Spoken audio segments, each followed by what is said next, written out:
ngasi ing kumja lisingani kunmari me taramapan nongmaijing numit asida aihakna thamjagadoriba asi mamangda Chingmee-Tammee Nungshinarambagi khudam haibagi paringda tangkak ahum thokna thamjakraba matung mari suba tangkak oina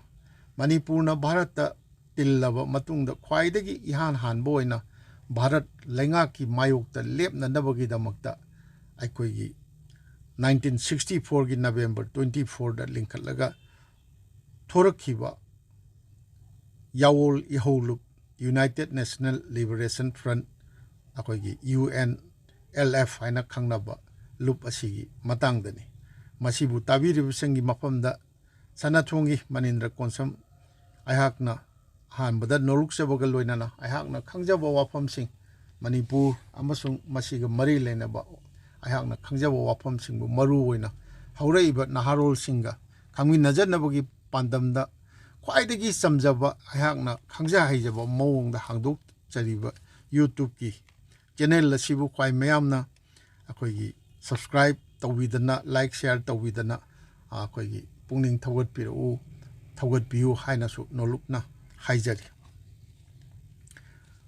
1949 da Manipur Bharata tilhingebni haijimte akoi loina khangnare aduga matam maduda karigumba Manipur gi miyam punamangna aikoi di Bharata tinjaroi hanagum marom dom lepchaba maning tamba leba ama oina leigadabani haiduna akanba mawongda leblam lagasu Bharatna namfugi pambai ama natraga ama tawduna Manipur bu adumok loksin khigani haibada akoi thodokna la loi haibasi thajajai tawutabu Manipur da Manipur bu Bharat ta tinchil halamdai matam aduda Manipur gi rajniti wala singi marakta kaya amadi Manipur bu Bharat ta tiladningkhiba aduga tinchin khraba matungdasu mapan thokna kai hena harau nungaiba phongdokna khiba yauna khi haibasidi matamdugi record singda adumak akoina sakhi oina phangiba posakni aduga amaromda matam madugi lairaba laik laisugi mangal phangdaba ngaktana namba Manipur gi miyam gi wakhal miyengdi akoigi 1952 da Bharat ki oina khwaidagi ihan hanbo oina akoigi pangthokkiba parliamentary general election aduda Manipur gi akoigi inner Manipuri parliamentary constituency da akoigi congress ki mirep oina lebaga mic pakhiba Manipur akoi inner gi ahan ba MP oibikhiba Laisram Jugeshwar Singaga ehak ka akoigi 1999 gi August thada unaduna mayam kuina matam wari watai sanagimni adu wari sanabadu ayangna pungjaramba sanathong gi akoigi September 1999 gi sanathongda yawkhibani madugi akoi wari watai du khangaga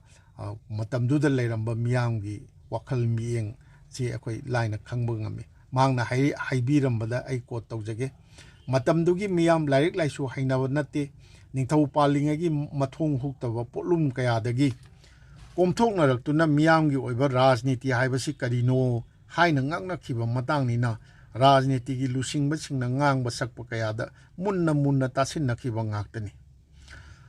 haiba wafam sidagi aikoina khangba ngamlibadi matam adugi chamjaraba Manipur gi paja miyamdi matam adugi rajniti gi lusingba sing aduna humbada chane khiba ngaktani haibasima akoi khangba ngami adumna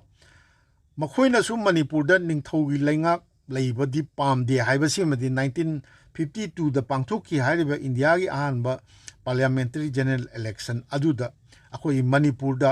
gi inner da Maharaj Bodhachandrana magi Maharani Ishwari Devi bu akoi mirep oina thagali thadokpase yam thina maithiba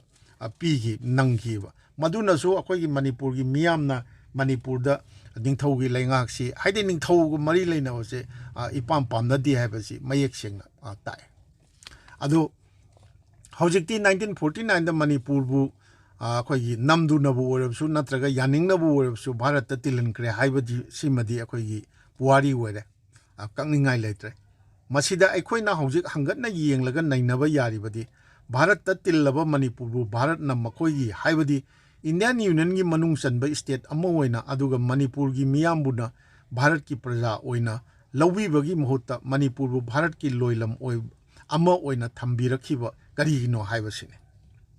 Manipur Bharat na makoigi loilam amagum thamlaki haibagi khudam changdam oiningai oiba thawong thodong kaya ngasi phawda su leptana thengnari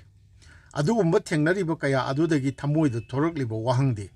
sahi lising anirongi puari ga sagona na maikai kaya da matik mangal chawraklaba Manipur Bharat na hawudagi hawna kiraktuna Manipur gi Chingmee-Tammee ani gi apunba pangal mangan naba aduga sahi lising anirom changna Meitei ningthorul kayana tasin khomjin biraktuna chagat piramba Meitei gi mangal chawba apunba saktambu thugainaba Bharat na hek hawudagi hawna honarkhibra haibasi akoi khanjarakpa wafamni Khanongpo Asia gi puari khaktada natana Bharat ki manungdasu Manipur gi matik mangal chawrae haibagi araiba khudam ai matang sida khara khak panjage akoi gi 18th century da haidi 1763 dagi na 1798 phawa palamba Maharaj Manipur gi ningthau Maharaj Bhaigat Chandra gi matamda Maharaj masamuna West Bengal gi Navadip ta Manipur gi damak lam chawna leiraga laisang mandab adagi lainana ba sangai sing sadana lingbirami adu hujiksu akoi gi magi suthang surol singna akoi seba chatana akoi mayam gi seba senabiri sectionna mayam ju khangbire adagi mathang da akoi Maharaj Gambir Singh Maharaj na akoi gi tangdu leitana pan basi 1825 tagina 1834 bawni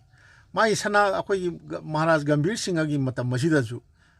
Uttar Pradesh ki Vrindavan manaki Radha Kunda da Manipur gi damak lam chawna lawduna laisang mandop sangai lingduna thambirame adubu Manipur gi ningthau Gambir Singh ana Manipur miyang mi dama Uttar Pradesh ki Radha Kunda da thambiramba mamal naidraba mafam adudi Maharaj gi Suthang Singh gi lujadaba thawong singna maram oiduna hawkiba chahi manga taruk suramagadra ai thengna jawi madu yaragadi mayam changdana kalhausi kaga hedana tawba matamda da paisa yamna lupa lising tare la nipal la hundi edu da piraga adagi lamdugi pataga du urdu daga iradana tawba ai thengna jakre madugi du mayam changdana kalhauna ba haidana akoi yam kanna honagibini Manipur gi lenga ki lusing basing dasu haija chachadna taw kesu tawdre adu yengbiu Uttar Pradesh ku mafam da Manipur gi 19th century gi hogolakpa angan ba matam da Meitei ningthau amana akoi Radha Kunda da lam lawduna laisang mandop sangai na chingba sarami gaise yamna chawtok chiningai oiba posakni adu mangre ngasidi akoi gi iningthau Gambir Singh gi magi charol surol sing suthang sing gi lujadaba haiba wahise dagi hena haijaningai leijade ma thawongna akoi mangre akoi kaimta tawbu ngamgidre adu matungda akoi gi Chorachan Maharaj gi haktak tasu West Bengal gi Navadip ta lam chawna akoi tawduna laisang mandap sangai lingdana thambirami madusu case ka tawna gi aba ta gi adagi hujikti mi gi oigre akoi gi Manipur gi oidre mamagi macha masu jingi ju oidre charon suron jingi ju oidre makoi gi marak tasu akoi gi case ka tawna dana tawraga tawgibra yon bagi khot bagi da akoi gi mikana dana tawdana mi gi oigre adagi Chorachan Maharaj gi matam sida di akoi gi Shillong dasu lam chawna adagi Guwahati dasu lam chawna kadana Manipur Rajbari na thambirami adu Guwahati gi de haina laibok phadana leihowbu warasu adagi namdana lesilhawu warasu ji akoi Manipuri Basti Rajbari da Meitei ngaktana tawdana asimadi yam laibok phare Guwahati mayolda adu Shillong gi di yengbiu ko Shillong gi Manipuri Rajbari si Maharaj Chorachan ye haktak ta akoi gi Manipur State Darbar ye ayabal lorga State Darbar gi paisana lei bo kenone masi Maharaj gi maranai paisana lei bo junate masi ngasi bawda sigi adum itatana semani hai sarani hai na tawdana ariba building do mongam da yamna pungning nungsidingai oiro ai chahi kudingi ngasi degi chahi manga taragi mamang da di Shillong je chahi kudingi amo andra adum chacharamani adum nungaitana madugi adagi madu lam yon thombagi case ka tawnabagi cherol che changa aingonda copy loing lei sumain tawna yam lujadaba aduga amarom yengbiu ko ngarang han da tholakpa akoi Arunachal Pradesh Mizoram Nagaland na chingbagi di yengbiu Shillongda nauna lam leiraga makhoi chauna akhoi garden ga konaba adegi tawdana lawns ga konaba tawdana tawraga chawra fajaraba building sadana akhoi Arunachal Pradesh house, Mizoram house, Nagaland house ina tawi masi yamna akhoi sarkar adegi akhoi sisu yam angakpa amani masi tawba yaba mafamda sungtaw tawdaba adegi mathangda akhoi Borchandra Maharaj si kona legidaba oitagasu mana ningthau na panbiramani 1941 dagina 1949 bhauni ade magi matamsidasu akhoi matamdudadi Assamgi manungchanna leirammiba Dimapur town gi mayon maktada akhoi railway station gi manakta lam chauna kallaga Manipur Rajbari haina lingbirami madusu ngasi dei chahi nipurom suramadra akhoi taja hoi madugi wari madaida involve tawba Meitei macha akhoi ningthau macha masusing adegi Nagaland akhoi thabak tawba kari sing angamba Meitei macha sing moi tanaraga moi manaraga akhoi thungai dana amut khare hojiti Rajbari maming bhaudi Rajbari ga di hai Manipuri muga kaididi pandre Dimapur isma sumain tawna panjarib sing asigumba ji akhoi awang nongpok lamdamda palamba Assamda yam lingaba ningthau palamimi Kamrupta Guwahati da palamimi adagi ahom si kona lakpor su lingna palamimi North Bengal gi akhoi Coach Bihar na chingba agi Tripura gi ningthau na chingba mayam palamimi lingaba ado makhoi kanamta na akhoi Manipur gi ningthau dongna akhoi Maharaj Gambhir Singh dongna ade aja Bhaiga Chandra dongna Gambhir Singh dongna Guwahati Shillongdagi hendoga chawgraba miram akhoi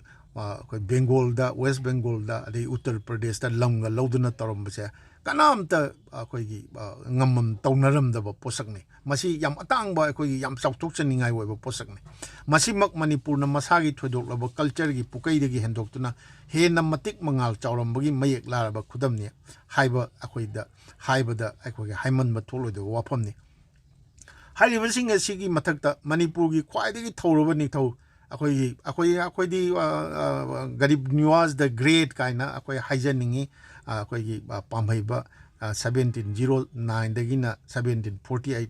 pau palambiramba iningthau Garib Niwas pamhaiba sina Burma gi Mandle tana landa sinduna Kongmudo laisangi thongba da thangsangi thakpham thamlamba agi Maharaj Gambhir Singh na British gi mating pangduna akhoi khahi adi ngasi khasiya jayantia ji leibak si mana ngammerga akhoi maithiba piraga British sinarmimi adu sigi haktak sida sigi khahi khasiya jayantia ngamba chatpa sida isda akhoi matek khada kainoda sileta leibadasu yamna kari haitare numitu musalman jingi maharamga akhoi Hindu jingi kang Ratha Jatra kang singba numika chap chana phangnaba sida akhoi musalman jingna mokhoi maharamgi procession hana tawgani haiba Hindu jingna akhoi Ratha Jatra hana tawgani haibagi yetnaba jaisda British na matamdugi British na akhoi musalman jingi michang changaga musalman gi maharamgi procession hana chalo haina tawba jaisa madugi wafamdu Maharaj Gambhir Singh da tamada Gambhir Singh na chongtokna yaroi koi kang hana chingadam chinghangi bagi record sing mapan gi laik tasu aduga Manipur gi Chaitharon Kumaba na chingbadasu yauriba posakne adegi amu koi Gambhir Singh ne adegi ma khaktan natana mai matung tarakpa Chandrakiti Maharaj na juk thibo mai ahal Meitei ahal manjing na Kohima je thibo mai haiga khangnarambani ngasi Kohima je thibo mai yona changjindana akhoi British ki mateng pangmani hawyam namthabirami adu madugi khudam moina Gambhir Singh gi khongpham haktana nungpak akhoi Kohima gi singkhong manakta yungamba madugi nungdo hojikti leiramroi akhoi anbada Kohima da leba Meitei singnaga torombadagi konadi pukhalaga Kohima gi moi secretary ki kanodra kaino tadana leiga haibagi wafam tagi hojikti mangamani adu main tawna aduga hairi bajing asigi pumnamaki mathakta 1891 da Manipur na matamdugi malemda mapa leitana kukan pangalaba British ka thauna fana sokna khiba khongjong gi lanpham na chingba kayasu akhoi Meitei gi matik magun Manipur gi matik magun je singthabada loinai roidabani adugi su matakta British matamgi Manipur da akhoi gi haurakhiba Manipur pikraba lamdam ji da haurakhiba mirol marakte gi kaya amana Kolkata University gi metric parikha BA parikha da kwaidagi akhoi gi Bengali sing India gi brain ni ga hainariba chauthuk chaba leijariba Bengali singi dagi su hena akhoi gi topper oibagi record kaya amal leiribni adui matakta akhoi gi India da tillaba matung akhoi Kolkata University gi matung da Guwahati University da metric parikha thaingasu akhoi angang oingada yam taja hoi akhoi hujik ki matam da apawa doctor oibi gi kaidoba akhoi gi metric parikha da Guwahati University goina makok thongba topper oiba Meitei macha kayam yaugi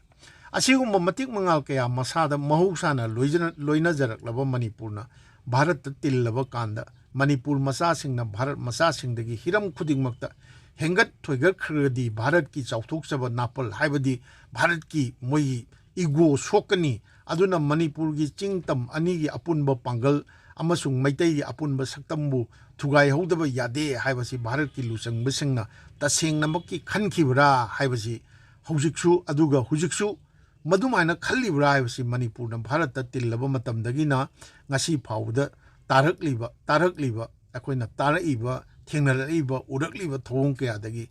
khanglakta ngamde kainoida madu natragadi masagi chahi lising anirongi puari ga sago nazar laba ningthorol singna maning tamba leiba oina lengak charakhraba Manipur Bharat tillalaba matungda karigidamak Bharat ki manungda khwaidagi hanthaba thaki parsi state amagi thakta thambiduna ningtamlaba Bharat ki manungda ahan boy na 1952 da pangthokhiba state assembly election da Manipur yahon khide kaidobu yahon drin madu masu laire aduga matung tarakhibada na Bharat ki loilam amagum chief commissioner hanadi chief commissioner ka haramde akhoi gi kona 49 da tille adagi Manipur gi miyamna adu dai akhoi gi miyam gi sarkar lingadam ni gaina territorial council haiba 1953 dragi ra kaino linge adagi laire adagi kona mayamna mu ain chaba haibadi akhoi gi legislative assembly lingadam ni gaina ga tawdanam ahallaman matamdugi naharul sing khongjanga changjindana yam kuina mifam mipun thanagi chaiga chadana khotna tawraba matungda akhoi gi kona kaino laktoribni akhoi gi union territory gi thakta laerga akhoi gi state assembly legislative assembly chi akhoi gi 1963 dagi linkhalakadoribni chahi lising anirongi puari ga loina na matik mangal chawwa maning tamba leiba ama oina panjarakhaba Manipur na Bharat tillaba matungda ain sabha haibadi legislative assembly lingadabni haibagi khongjang ihau kholau khakta da chahi 13 changduna 1963 khakta dagi linghanki madugi matung Manipur bu statehood pigadabni haiba akoi Manipur da statehood demand haiba miyamgi khongjang ihau kholau khakta da chahi 8 changduna 1971 khakta da Manipur bu Bharat ki state ama oina ohelakibni Manipur da statehood ki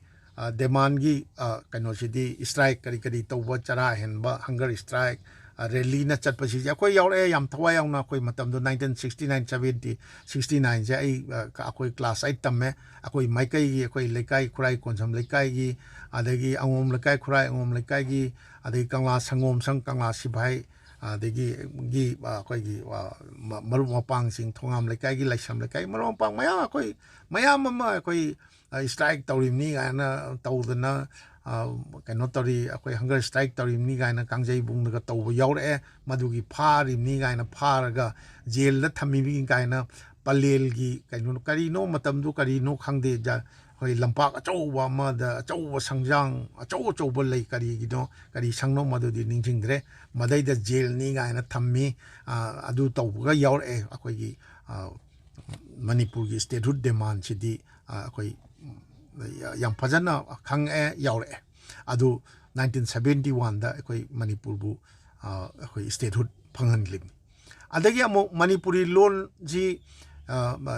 Indian constitution gi 8 schedule da chalan gadabni haibasi yam mamang dagi Manipuri Sahitya Parishad na chingmana haira abani ado 1972 dagi Manipuri law si Sahitya Academy Sakanga 73 dagidi akoigi Academy Award piba haure haijaragashu masigi akoigi 8th schedule chalhangadabani haibagi khongjang kaya changa matung chahi kun kunthra hena changa 1992 khakta da akoigi 8th schedule challe haidra ngasi 20 August pu akoi Manipuri language day na akoi mayamna Meitei taba malem da Meitei taba lamdam khuding makta pangthok na ribsini masumaina tawre Manipur da aduga amarom da na ngasigi Nagaland se haise masagi puwari la maming phaw lairamba natte British ki matam 1874 khakta da Assam province haibji lingba hana Bengal gi Assam ji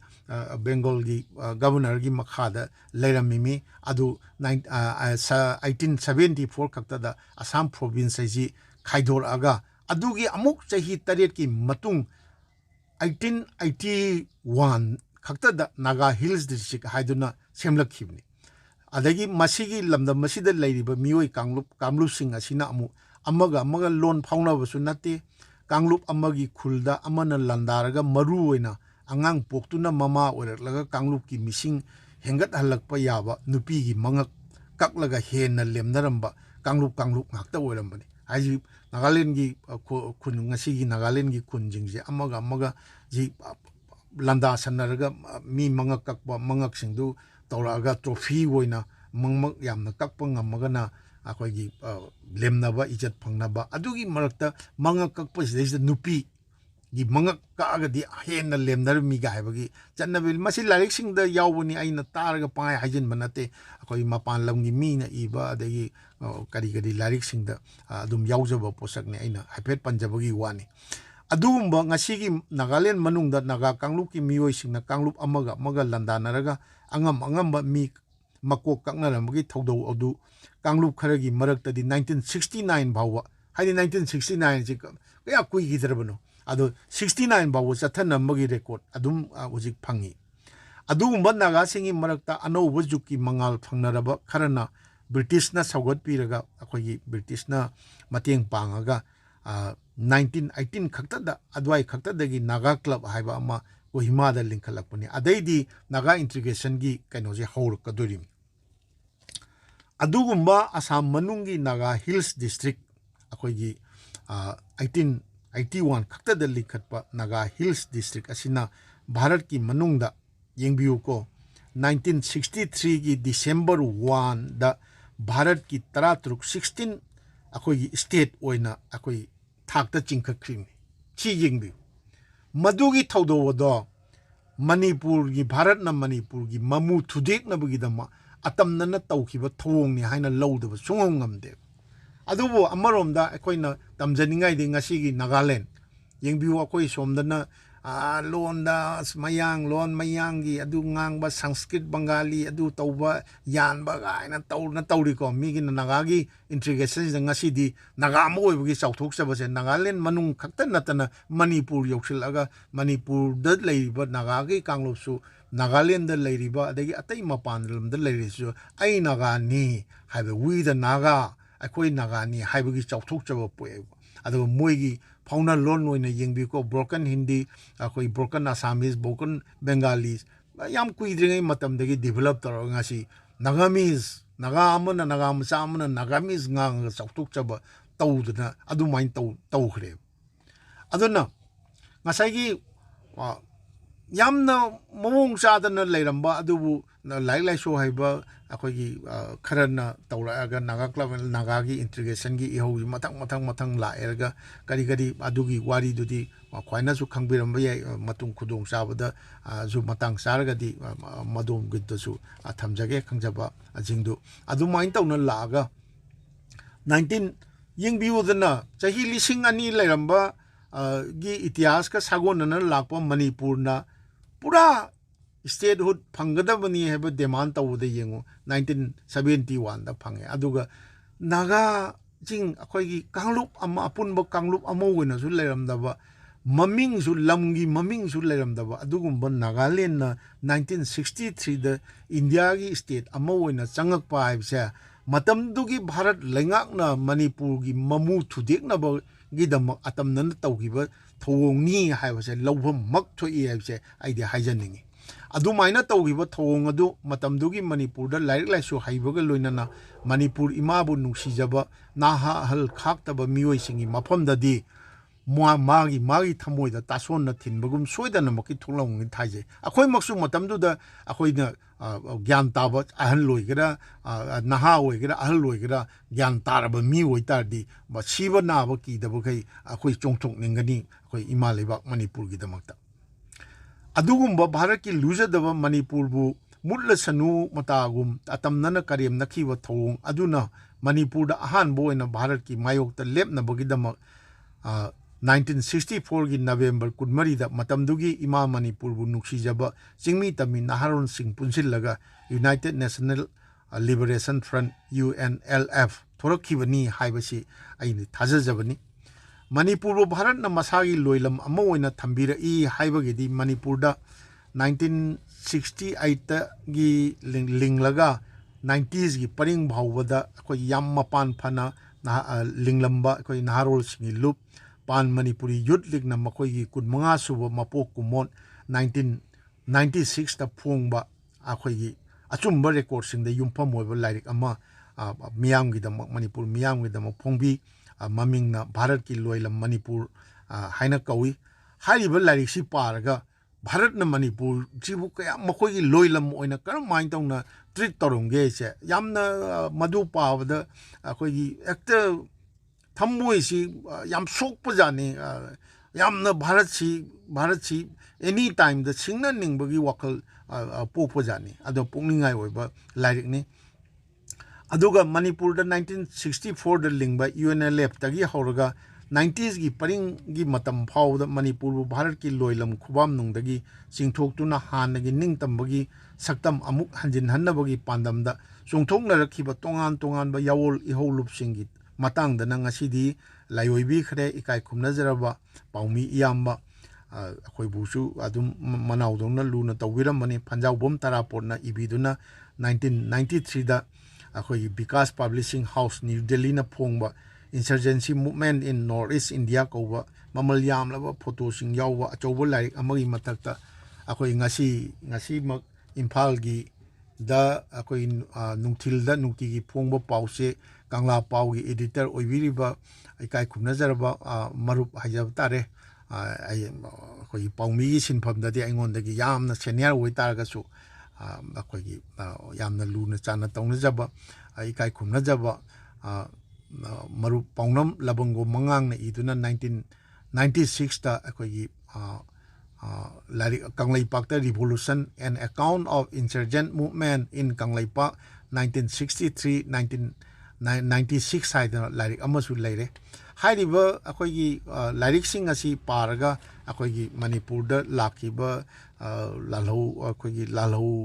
इहौ loop सिंगी इहौ Bharat की लेंगा की मायोक ताहौरखिबा इहौ सिंगी चपचाबा अखोइगी purring सि अखोइ खंगबा ngami मसक सि खंगबा ngami Manipur दा थोरखिबा याहौ इहौ loop सिंगी मरक्तगी ख्वाइदेगी अहानबो 1964 की November कुनमरी दगी थोरखिबा United National Liberation Front UNLF लिंखलखिबी मतांगदा मणिपुर की सैसक्पा सुर की निंगथौरेल हाइरग खंगनाबा ngasi लायोइबी खरबा अखोइ ओजा नोंमाइथेम पहाड़ीना इबीरगा दिसंबर 2002 दा अखोइ आइगी डायरी दगी हाइबा लाइक अमा फोंबिरम सिगी लाइरिक स्टेज अखोइ UNLF लिंखलखिबी मतांगसे सुमाइना पनबिरम आई कोट तौजगे कोट डॉक्टर लोंगजम मणिमोहन की मस्जिद रोड ता लेबा होम्योपैथिक की फार्मेसी दा वखल तिन्नबा अखोइ मयाम अमा पुनबा होरे मणिमोहन की खुथांगदगी थांखोपाउ सिंगसित अमसुंग कलालुंग अखोइगा पुल्ले ओइनाम सुधीरसु अखोइगी मरक्ता यावरे असुमना जेला लैरक्तगी तादा लाइसरम कन्हाइसु अखोइगा थेंगनरे कन्हाइदी अनी सुबा लंजाउदा INA दा याउदुना बर्मा यौरबा मियोइनी हिजम नेता इरावत का हथेंगना थबक तौमिनरक्पा मियोइनी असुम तौना इंग 1954 की नवेंबर 12 दा यावोल लुप अमा सेमले साइंटिफिक अप्रोच अमगी परिंग दा सेमखिबा Manipur gi ihan hanba lupti masina oigani haining miyoi taretna saba Central Committee ama semduna movement chathaba hawi committee member taret adudi Kalalung President Thankhopao Singsit Vice President Arambam Samarendra General Secretary Longjam Mani Mohan member Laisram Kanhai member Nungmoi-Kapam akoi khwaina NK Sanajauba harga khangnaba akoi Nungmoi-Kapam Sanajauba member Meitei Pahari member haina sumain tawdana Oja Pahari ne ibiramba aigi tari degi haibla larik tuda panbi hairiba sigi larik sigi amuk matang amada pareng amanida amuk pallibana ai quote tawjage quote 1969 ingi February March thada aihangna organization gi mission ama Kolkata chatpada RK Meghen Sanayaima Mahak Jadavpur University da MA tamlami ibani pullaga mission adu panthok minaki hairiba wafam asi gi makha tarak po oina amuk aihangna thengnajarakpada akoi 2006 ki June gi tang ani June 2nd June 2006 ki pongnapam pauseda Oja Pahari ga akoi gi wari watai tawa interview gi paudam mama akoi phongi message da akoi gi wari watai gi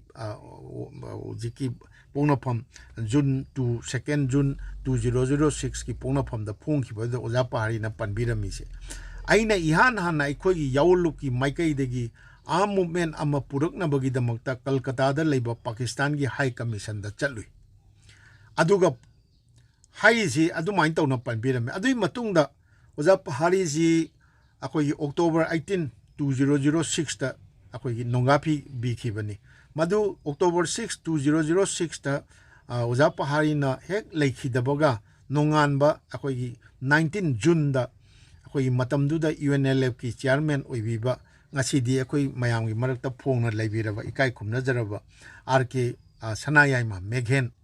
Yambung Meghen na press ta thadorok cherol amada sumaina palli Tambo Pahari UNLF ki ahanba chief of army oibirami na palli aduna di UNLF na hana akoi khulai paiba hawdraga jo hawrokpa matamda Oja Pahari na akoi chief of the army staff oibirami haidana Palisina di mahakna madugi thaudang du yabiram tai yabibu oiba tare ado UNLF linkalaba matung chahi mari marom leiraba matungda Oja Luchingba Oja Samarendra ga miyeng khenabadagi UNLF tagi miyoi khara thoki makoina 1968 ki August manungda consolidation committee Konsokom haiba ama semki aduga Manipur da khulai paiba ningtam lalho amagi pandamda naharol kaya khallaga East Pakistan da haidi ngasigi Bangladesh sidaista lan tamba thajinba huki Konsokom gi kangbu aduna Bangladesh ki sileta Revolutionary Government of Manipur RGM lingle haina Dhaka da namba chejai ama Imphal gi mafam kharda chaitoki masi RGM haiji oina ni akoi Oja Pahari bu phadana jail daga le thamgi basi matam madudagi hauraga haukiba haidi hujiki matam dagi haugiba chahi tare nipan taruk tare haitare longi matam phawdi Manipur da yawol ihogi irang sirgi marak sidai da yawol irangi yawol ihogi irang ne adagi Bharat amadi akoi Manipur state ki security forces sing armed forces sing gi marak sida parja miyam di akoi nung ari gi marak ta ha do oibagumna koi yamna waba phibamda adagi I pausu hanna rega sunna rega kamna rega munna rega phuina rega chaina re adagi mi phat mi pun adagi miot mi nai kaya gi kanosi angak pa phangna chathuk chachin da su khangde amada su khangde haidi nungdang hek oirakpada matamdu di Manipur gi yum ayamba Manipur tampaklam da leiriba akoi gi yumdong jingdi ayambana gate chawna panaraga thong lonaba numit hekta hiwada akoi bazar ga si Imphal khairamban kaithen ga si akta pung khomthak langsibugi mong da leibu dudi awaba badugi awaba jingdi khwai mayamna su adum ningsing nabiramgani asumna Manipur da horakhiba yawol iho singi paringda sungtok thon ningdaba khwaidagi laibak thiba thongdi ngasigi apunba Meitei gi marakta Bharat ki mayok ta lepagi iho sagat na rakhibaga loinana ꯑꯩꯈꯣꯏꯒꯤ anti Hindu ꯑꯣꯏꯕꯒꯤ ꯃꯥꯌꯣꯛꯇ ꯌꯦꯡꯊꯤꯕꯒꯤ ꯑꯀꯟꯕ ꯏꯍꯧ ꯑꯃ ꯍꯧꯖꯤꯛ ꯂꯥꯛꯄꯁꯦ ꯃꯅꯤꯄꯨꯔ ꯑꯗꯨꯒꯤꯁꯨ ꯃꯊꯛꯇ ꯃꯅꯤꯄꯨꯔꯗ ꯆꯤꯡꯃꯤꯒ ꯇꯝꯃꯤꯒꯒꯤ ꯃꯔꯛꯇꯁꯨ ꯑꯃꯒ ꯑꯃ ꯂꯥꯞꯊꯣꯛꯅꯕꯇ ꯅꯠꯇꯅ ꯌꯦꯡꯊꯤꯅꯔꯛꯄ ꯃꯥꯟꯕꯒꯤ ꯃꯑꯣꯡ ꯀꯌꯥ ꯎꯔꯛꯄꯁꯦ ꯈꯨꯗꯝ ꯑꯣꯏꯅ ꯑꯩꯈꯣꯏꯒꯤ ꯆꯤꯡꯗ ꯅꯥꯒꯥ ꯏꯆꯤꯜ ꯏꯅꯥꯎꯁꯤꯡꯅꯁꯨ ꯍꯥꯟꯅ ꯍꯧꯖꯤꯛꯄꯨꯗꯤ ꯑꯩꯈꯣꯏꯒꯤ ꯀꯨꯀꯤꯒꯤ ꯁꯥꯔꯩꯗꯒꯤ ꯑꯩꯈꯣꯏ ꯀꯩꯅꯣ ꯁꯦꯛꯃꯥꯏ ꯂꯥꯟꯕ ꯉꯝꯗ꯭ꯔꯦ ꯑꯩꯈꯣꯏꯒꯤ ꯀꯩꯊꯦꯜ ꯃꯥꯟꯕꯤ ꯂꯥꯟꯕ ꯉꯝꯗ꯭ꯔꯦ ꯆꯨꯔꯥꯆꯥꯟꯄꯨꯔ ꯌꯧꯁꯤꯟꯕ ꯉꯝꯗ꯭ꯔꯦ ꯄꯂꯦꯜ ꯂꯥꯟꯊꯣꯛꯄ ꯉꯝꯗꯅ ꯂꯩꯔꯤꯕꯁꯤꯅ ꯑꯇꯣꯞꯄ ꯋꯥꯐꯝ ꯑꯃ ꯑꯣꯏꯖꯔꯒ ꯍꯥꯟꯅ ꯑꯩꯈꯣꯏ ꯊꯦꯡꯒꯥꯡ ꯀꯌꯥꯗ ꯅꯦꯁꯅꯦꯜ ꯍꯥꯏꯋꯦ ꯑꯅꯤꯃꯛ ꯖꯤꯔꯤ ꯂꯝꯕꯤ ꯊꯤꯡꯉꯦ ꯗꯤꯃꯥꯄꯨꯔ ꯂꯝꯕꯤ ꯊꯤꯡꯉꯦ ꯀꯥꯏꯅ ꯍꯦꯛ ꯇꯧꯕ ꯑꯗꯩ ꯌꯥꯝ ꯀꯨꯏꯅ ꯊꯤꯡꯕ ꯅꯨꯃꯤꯠ ꯆꯥꯝꯃꯅꯤ ꯍꯦꯟꯅꯒ ꯊꯤꯡꯕꯒ ꯌꯥꯎꯈꯤꯕꯁꯦ ꯃꯁꯤ ꯑꯩꯈꯣꯏ ꯅꯥꯒꯥꯒ ꯃꯩꯇꯩꯒ ꯅꯨꯡꯁꯤꯅꯗꯕꯒꯤ ꯀꯩꯅꯣꯅꯤ ꯍꯥꯏꯅ ꯂꯧꯖꯩ ꯑꯗꯨꯒ ꯍꯧꯖꯤꯛꯀꯤ ꯀꯩꯅꯣꯁꯤꯗꯩꯁꯤꯗ ꯑꯩꯈꯣꯏꯒꯤ ꯍꯤꯟꯗꯨ ꯅꯠꯇꯕ ꯃꯩꯇꯩ ꯍꯤꯟꯗꯨ ꯅꯠꯇꯕ ꯀꯥꯡꯕꯨꯁꯤꯡꯅ ꯃꯩꯇꯩ ꯍꯤꯟꯗꯨꯁꯤꯡꯕꯨ ꯃꯤ ꯑꯣꯏꯅꯒ ꯉꯥꯡꯕꯤꯗꯕ ꯈꯣꯡꯖꯨꯝ ꯊꯛꯄ ꯃꯌꯥꯡ ꯃꯊꯤ ꯀꯥꯏꯅ ꯆꯩꯔꯤꯕ ꯀꯩꯗꯧꯔꯤꯕ ꯑꯗꯒꯤ ꯂꯥꯟꯅ ꯍꯥꯏꯖꯤꯟꯗꯅ ꯑꯗꯒꯤ ꯑꯔꯥꯟꯕ ꯂꯥꯏꯔꯤꯛ ꯐꯣꯡꯖꯤꯟꯗꯅ ꯀꯩꯗꯧꯗꯅ ꯍꯧꯔꯛꯏꯕ ꯅꯍꯥꯔꯣꯜ ꯃꯤꯔꯣꯜꯁꯤꯡꯕꯨ ꯂꯥꯟꯅ ꯅꯝꯖꯤꯡꯅꯕ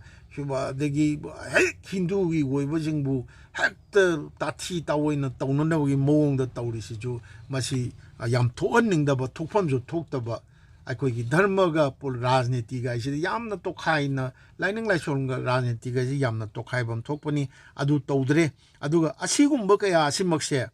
ꯑꯩꯈꯣꯏꯒꯤ ꯚꯥꯔꯠꯅ ꯃꯇꯝ ꯀꯨꯏꯅꯗꯒꯤ ꯃꯅꯤꯄꯨꯔꯒꯤ ꯆꯤꯡꯃꯤ ꯇꯝꯃꯤꯒꯤ ꯑꯄꯨꯟꯕ ꯄꯥꯡꯒꯜ ꯑꯃꯗꯤ ꯃꯩꯇꯩꯒꯤ ꯑꯄꯨꯟꯕ ꯁꯛꯇꯝꯕꯨ ꯊꯨꯒꯥꯏꯅꯕꯒꯤ ꯂꯥꯂꯣꯡ ꯑꯣꯏꯅ ꯊꯥꯛꯂꯛꯄ ꯂꯥꯡꯗ ꯃꯅꯤꯄꯨꯔꯒꯤ ꯑꯩꯈꯣꯏ ꯏꯁꯥꯅ ꯊꯣꯟꯖꯔꯕ꯭ꯔꯥ ꯍꯥꯏꯁꯦ ꯍꯧꯖꯤꯛ ꯃꯇꯝꯗ ꯑꯩꯈꯣꯏꯒꯤ ꯈꯟꯖꯔꯛꯄ ꯋꯥꯐꯝ ꯑꯃꯅꯦꯕ ꯃꯁꯤ ꯈꯟꯐꯝꯁꯨ ꯊꯣꯛꯎꯕ꯭ꯔꯥ ꯍꯥꯏꯅ ꯈꯜꯂꯦꯕ ꯃꯁꯤ ꯍꯧꯖꯤꯛ ꯃꯅꯤꯄꯨꯔꯗ ꯇꯧꯔꯤꯕ ꯑꯩꯈꯣꯏ ꯅꯪ ꯍꯤꯟꯗꯨ ꯑꯗꯨ ꯕꯥꯃꯣꯟꯅꯤ ꯑꯗꯨꯅꯤ ꯑꯗꯒꯤ ꯃꯄꯥꯟꯗꯒꯤ ꯂꯥꯛꯄ ꯑꯗꯨꯅꯤ ꯑꯗꯥꯅꯤ ꯀꯥꯏꯅ ꯇꯧꯔꯒ ꯇꯧꯅꯔꯤꯕ ꯀꯩꯗꯧꯅꯔꯤꯕꯁꯦ ꯑꯩꯈꯣꯏꯒꯤ ꯑꯄꯨꯟꯕ ꯅꯤꯡꯊꯧꯔꯣꯜ ꯀꯌꯥꯅ ꯏꯄꯥ ꯏꯄꯨ